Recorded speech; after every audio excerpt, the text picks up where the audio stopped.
তো একটুকা হাই জায়গায় যাইছি তো বেকি চশমা পিন্ধে ভিডিও করে আমিও করি একটুকা। আজকে অল্প স্টাইল মেরে আইছি এই যে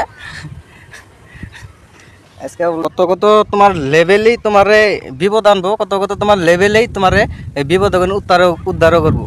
তো ওই যে পিলপিলি ডাবেরে থাকলে গেলা কি করে, ওই যে পুলিশের ওই যে দেয় দৌড়ানি দেয় নাড়ি দিয়া। আর এই যে বাইক নিয়ে যেসব দাঁড়িয়েছি লেভেল মারে যেসব বাইরেছি, মানে হিসুমকা তোমার এই যে এই যে আজকে আমার যাবার সময় পুলিশে খাড়া করাইছিল, তো হেলমেট আছে তারপরে কয় লাইসেন্স গো, তো লাইসেন্স টং করে দিছি বাইকেরিয়া। তে কয় যাও হেলমেট মাথাইছি তাও মোটাতে আমি পুলিশের সামনে পড়লি গেলাই মোটাতে আমার জরিমানা 500 টাকা আমার নিচেই, তাহলে আমি হেলমেট পরি না। কিন্তু এই যে বর্তমানে হেলমেট পিন্ধে ঘুরি, তো এই যে টং মানে লেভেল মেরে ঘুরতেছি কোনো প্রবলেম নাই। शाबाश बेटा। স্টাইল তো মারি কাম আমার কাম করার না গই জান গেছি গ্যাস দিবার নিগে, তে কাম করে না গো স্টাইল তো দানি বাইরে গেছে গা, বাইতে আইছে কাম স্টার্ট হয়ে গেছে গা। शाबाश बेटा।